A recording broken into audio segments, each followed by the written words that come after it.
Wacheni tushukuru Mungu kwa sababu ya ibada nyingine ambayo ametupatia siku ya leo. Tunakuinua Jehova, tunakuabudu Bwana kwa neema na kibali. Pokea sifa na utukufu kwa maana wewe ni Mungu. Baba, ulinganishwe na mwingine. Nguvu zako ni nyingi, uwezo wako ni mwingi. Baba, nainua macho yangu juu siku ya leo ninapofanya ibada hii. Kama vile ulivyomtetea Musa, Baba nakuomba unitetee siku ya leo, na nitetee mtu wangu Jehova. Waje uonekane kwa maana wewe ni Mungu mwaminifu. Kwa kila jambo ambalo linaendelea Jehova, tukuka na uinuliwe maana wewe ni Mungu. Baba, tawala na uinuliwe. Mambo ya kawaida.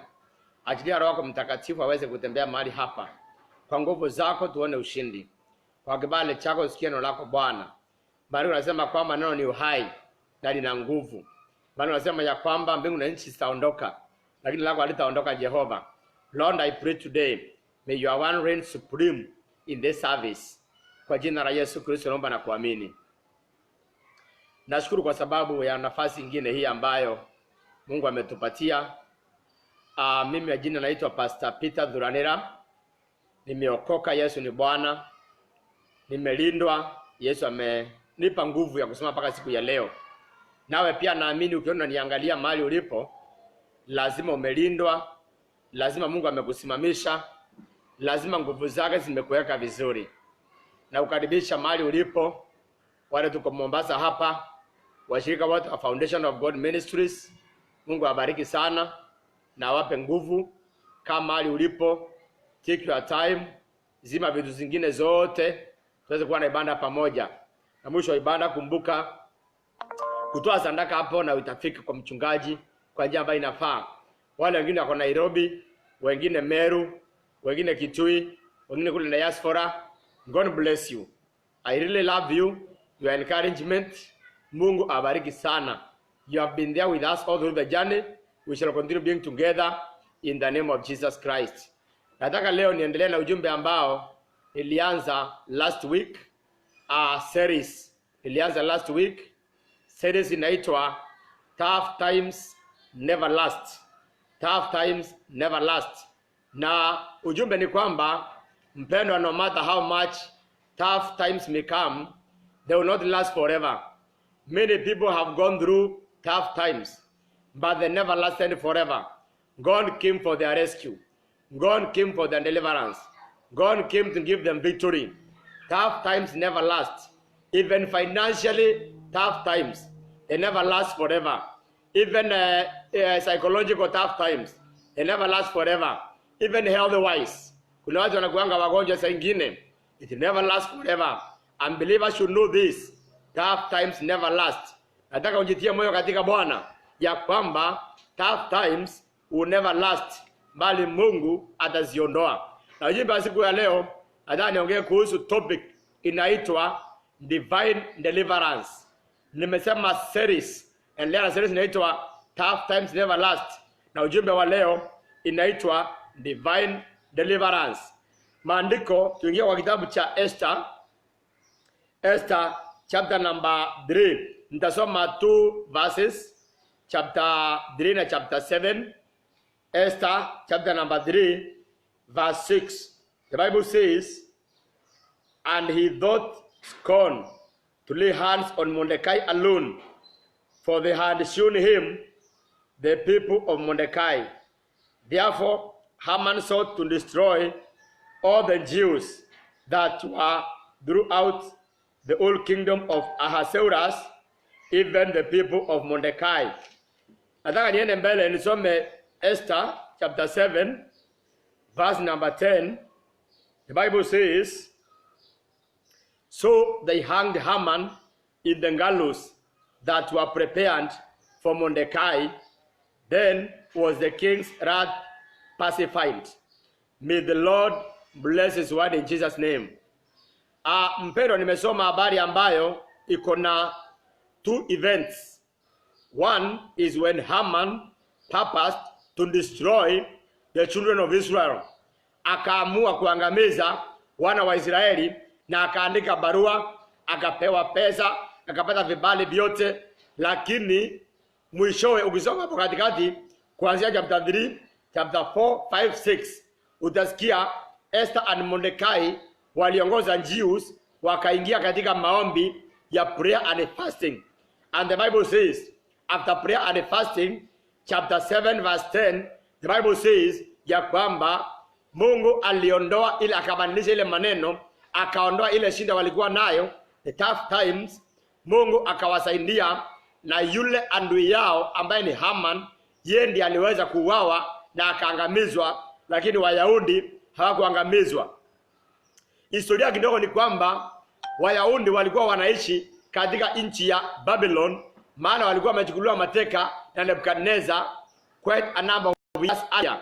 The Bible says, wakati wa Jekonia, Nebukadnezar aliwateka, akawabeba, akawapeleka kwao.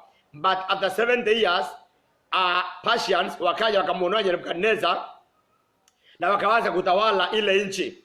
Na mfalme mmoja wa Persia ndiye tunasoma hapa sasa, anaitwa Ahasuerus. Ahasuerus was a very senior king in Persian Empire. Alikuwa anatawala 127 countries, the provinces, 127 provinces, all the way from India to Egypt to Ethiopia, from India to Ethiopia. Mtu mmoja alikuwa anatawala all those countries together. They were so many, the whole land. Na hapo ndio tunasikia sasa, to cut the long story short, wakati huo ndio sasa Esther na Mordekai wako katika ile nchi na wanataka kuangamizwa. Now the Bible says that irrespective that they were linked in such a kingdom, God brought divine deliverance upon them. Walikuwa nchi ambayo si yao, si ya Kiyahudi, sio nchi ambayo wanajulikana, walikuwa ni watumwa mahali pale. But God brought divine deliverance katika hali zao wakati Mungu alikuwa wanamhitaji. When they called upon the Lord, he was there for them, he helped them, akawasaidia na akawatetea, wakakombolewa na ushuhuda ukaonekana. Chapter 7 verse 10. I want to speak about 7 things ambazo Mungu ameweka ndani ya moyo wangu concerning divine deliverance to overcome tough times. Tough times, don't fight for yourself, but there is divine deliverance. Mungu anaachilia nguvu zake, anaachilia uwezo wake, anaachilia deliverance yake yeye mwenyewe kutoka mbinguni, inakusaidia. Wale wana wa Israeli walisaidiwa na mkono wa Mungu. That's not the only example. Many books in the Bible, angalia wakiwa Egypt, Mungu aliachilia mkono wake kupitia Musa akawasaidia. Angalia wakiwa wakati ule wa Nehemia, Mungu aliwasaidia. Angalia many other times, God's hand intervened in their lives. And let me say this, as long as you are an unbeliever, my brother, my sister, the hand of God, divine deliverance will be your portion in the name of Jesus Christ. Hautafanikiwa kwa sababu ya wanadamu, mbali divine power of God itakuwa msaada wako katika jina la Yesu Kristo. Maana Mungu anasaidia mwanadamu. Inasemekana ya kwamba mtu wa Mungu anaweza onekana kama ameshindwa, but it never lasts forever. There comes divine deliverance. Now, nimesema niko na 7 points nataka kuongea ambazo Mungu ameweka ndani ya moyo wangu kuhusu divine deliverance. One of them is this. Mordecai and Esther knew that God was in control. Mordecai and Esther knew that God was in control. Mordecai was a Jew. Esther was a Jew. Alikuwa amefundishwa the way of the Lord, worshiping God. Tangu utotoni hadi utu uzima aliambiwa kwamba there is God in heaven ambaye anasaidia wanadamu, and God is in control. So that when Esther was born, Esther alikuwa kazini ya Mordecai. When Esther was growing up, Mordecai alimchukua kama mtoto wake as her daughter. And the Bible says that Esther alifundishwa na Mordecai the way of the Lord. There is nothing better in this world than to know the way of the Lord. Hakuna kitu kizuri mwanadamu kama kujua kwamba Mungu anaweza, Mungu ako in control. Unaweka kwamba you know God, you have God. Nimesikia siku hizi kuna watu wanaitwa atheists, wanakataa kusema kuna Mungu, wanasema there is no God. That is foolishness. Hiyo ni ujinga mtupu. Hakuna kitu wanajua. Mtu mwerevu anatambua kuna Mungu. That's what the Bible says. So Mordecai and Esther, they knew that God was in control. God could turn sorrow into joy, because when problems came upon them, they turned to God. They lifted their eyes to God. Hawakuendelea kulia tu bure bure, but they lifted their eyes to God. Wakamgeukia Mungu. And the Bible says, God delivered them as they prayed and fasted. Mpendo, nakwambia kitu kimoja, no matter the season you are going through, no matter conditions, no matter circumstances, no one thing, turn to God. Accept God to be in control. Lift up your eyes to God. Don't cry. Don't weep. Don't die alone. Turn to God. Trust in God. Mungu atakusaidia. It may seem as if hajakusaidia jana, but I have a word for you. Lazima ukimwita atakuonekania at his own time, maana ni Mungu mwaminifu. Na itajulikana kwa yeye ni Mungu ambaye anaweza mambo yote. May the Lord hear your prayer in the name of Jesus Christ. I pray in the name of Jesus Christ. You are alive. Kila hali maishani mwako, Mungu aliyemkomboa Mordekai na Esther wakukomboe katika jina la Yesu. Wewe mpendwa, amini Kristo. I bless you today. I pray for you today. Pokea katika jina la Yesu Kristo. Mungu ni mwaminifu, anaweza mambo yote. There is power in the name of Jesus Christ. Point number 2. Mordecai and Esther practiced their faith no matter the consequences or circumstances. They practiced their faith no matter the consequences or circumstances. There is a power in being faithful to God despite where you are. They were in a strange land. They were in a place which is not their home. They were with a king who did not know God, but they practiced their faith no matter the consequences. There is power in believing in God and being able to stand strong in challenging times. Angalia Daniel alirushwa kwa tundu la simba, but eventually alitolewa, maana he worshipped God no matter the circumstances. Angalia Shadrach, Meshach na Abednego waliabudu Mungu no matter the circumstances. Angalia Joseph, alikataa mambo ya bibi ya Potiphar no matter the consequences. Mpendwa, are you a believer? Trust in the Lord. Stand with God no matter the circumstances. Never denounce your faith. Never denounce your God. Never denounce your salvation. God is there for you no matter the conditions. May it be tough or not tough.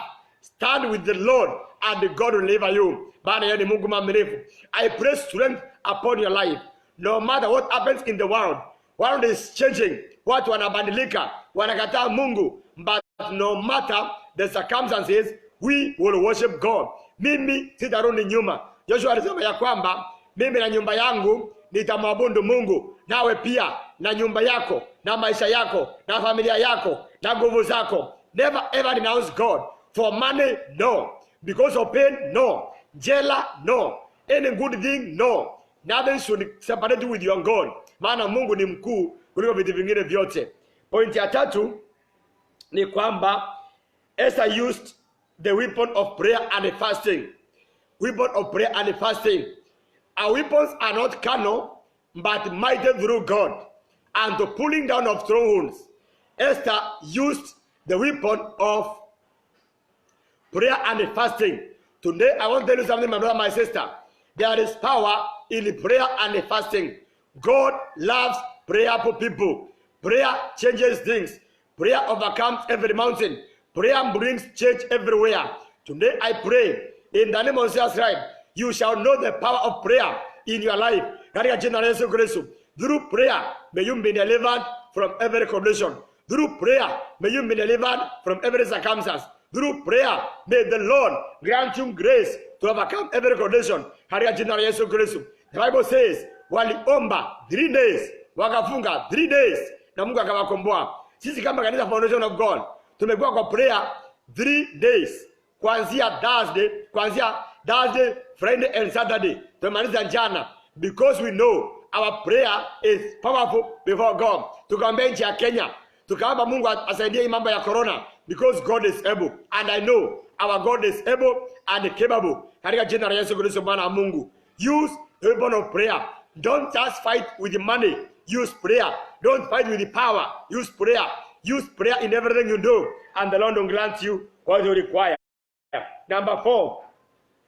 Esther knew the secret of collaboration. Collaboration is the word. Working together with others.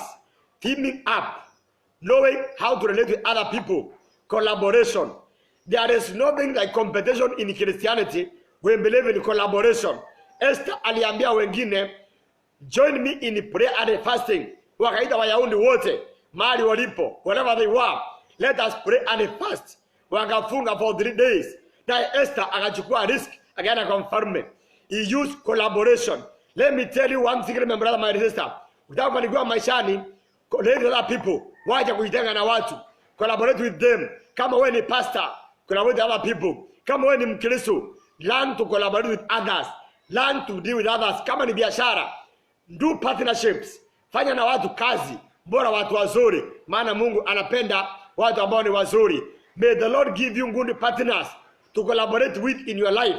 Katika jina la Yesu Kristo. May the Lord give you good people who are faithful, who are trustworthy. Their heart and your heart being the same. Na Mungu awabariki, mbarikiane pamoja katika jina la Yesu Kristo. May the Lord grant you watu ambao wanaweza kukujenga, kukuinua, kukusaidia, kukupeleka mbele katika jina la Yesu Kristo. And the Lord of heaven and earth is able to help us. Have a prayer team, have a prayer partner, have a prayer team, have a prayerful church, have a pastor who can pray with you, who can fast with you, who can stand with you. Na Mungu anasikia, anapenda collaboration. It's a sign of power. Maana Yesu alisema 2 or 3 are gathered, he is there. Yesu mwenyewe katika Gethsemane aliona watu watatu, alifufua watu wengine, alikuwa na 3 people. Maana alijua collaboration is powerful. Maana Mungu ni mwaminifu. Number 5, if you suffer because of righteousness, you shall be delivered because of righteousness. If you suffer because of righteousness, you will be delivered because of righteousness. Kuna mtu alisema ya kwamba if you live by the sword, you die by the sword. The sword is the word of God. The sword is the word of God. Neno ni upanga. If you suffer because of righteousness, you shall be delivered because of righteousness. Never change your stand because of suffering. Esther and Mordecai and the Jews, they never changed their stand because of the challenges. The tough time was there, but they believed God shall deliver them. I remember Esther alisema, if I perish, I perish. One thing I want to tell my brother, my sister, never change your stand. Usikubali shetani ili ukombolewe. Hapana. Kaa na Mungu, simama na Mungu, endelea na Mungu. Don't ever change your stand. God is there for you. If you suffer because of righteousness, wait and continue with righteousness. God will deliver you and will be free in the name of Jesus Christ. So stand strong. Don't change your stand. Don't change your stand. Kaa na Mungu forever and ever. Simamia utakatifu wako. Don't compromise your faithfulness, your charity, your holiness. Mungu atakuonekania, maana ni mwaminifu. Number 6, Esther and Mordecai were risk takers. They were taking risk. Katika maisha ya Ukristo ama real life, taking risk is very important. You must be a risk taker. You must be a person ambaye you dare the devil. You take a step of faith boldly. Vile Mungu anataka.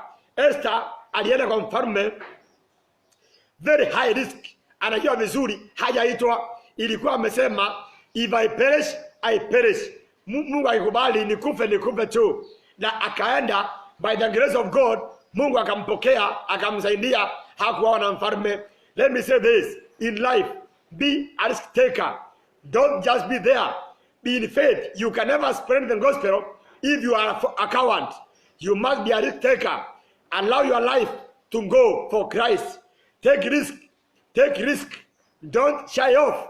Mungu anapenda watu wajasiri. Even in real life, in business, you must be a risk taker for you to succeed. At employment, risk taking. At a marriage, is taking risk. Man, you know nani. So life, learn to be a risk taker, and the Lord will grant you. And the Lord who works with you, atakusaidia in everything you do, atakuongoza. Discernment spirit, before you take a step, Mungu anakuongoza, unaweza kuendelea, maana yeye ni mwaminifu. I pray in the name of Jesus Christ, the roho ya uoga, roho of timidity. The Bible says, Romans chapter 8, we don't have the spirit of timidity, but of sound mind. Yani tuko na roho ya ujasiri na akili nzuri. Hatuna timidity.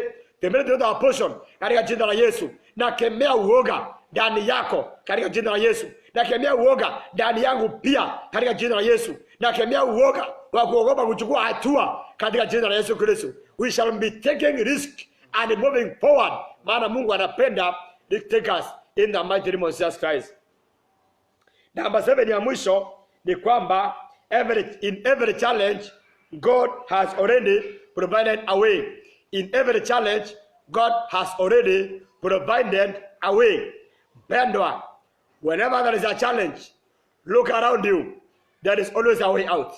Whenever there is a challenge, look around you. Open your spiritual eyes. There is always a way out.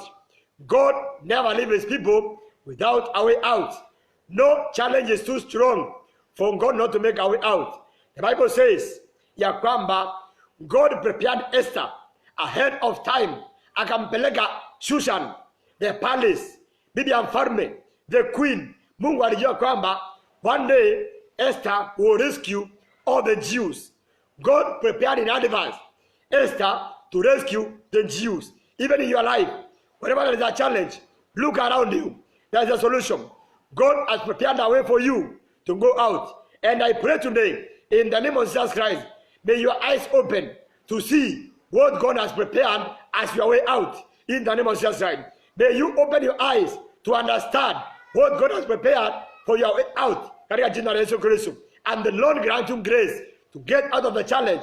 Bwana yeye ni Mungu. Nimeongea leo kuhusu divine deliverance by the grace of God. Katika jina la Yesu Kristo. Ujumbe wangu leo nimeongea 7 points ambazo Mungu amenipa, na Mungu akubariki sana na akuonekanie. Wacha tuombe. Baba, kwa jina la Yesu Kristo, na kushukuru kwa neema na kibali Bwana. Thank you for your word about divine deliverance. Kuna watu ambao wanapitia tough times, wanahitaji divine deliverance. Lord, I pray, give them deliverance in every condition ambao wako nayo. Lord, I pray, deliverance in their spiritual life katika jina la Yesu. Yule mtu ambaye amefinyiliwa spiritually, hana nguvu ya maombi, hana nguvu ya kufunga, hana nguvu ya kusoma neno, amefinyiliwa, amerudi nyuma. Lord, I pray from today in the name of Jesus Christ, wacha aone nguvu zako na uwezo wako katika jina la Yesu Kristo. Naambia mtu wa biashara, bariki biashara yake. Lord, I pray, kama imerudi chini, Lord, I pray divine deliverance katika jina la Yesu Kristo. Lord, I pray deliverance katika jina la Yesu Kristo. Baba, naomba yule mwingine ambaye Bwana anakuhitaji katika maisha yake. Lord, I pray deliverance katika familia in every way. May the Lord bless you. May the Lord be with you. Asante sana mpendwa. Mungu akubariki sana. Namba zangu ziko hapo chini. You can support this ministry. You can do whatever you can. Foundation of God members, kumbuka kutuma tithe zenu na matoleo mengine. Bwana Mungu bado anabundiwa na matoleo. May the Lord bless you and be with you. In the name of Jesus Christ I pray. Amen.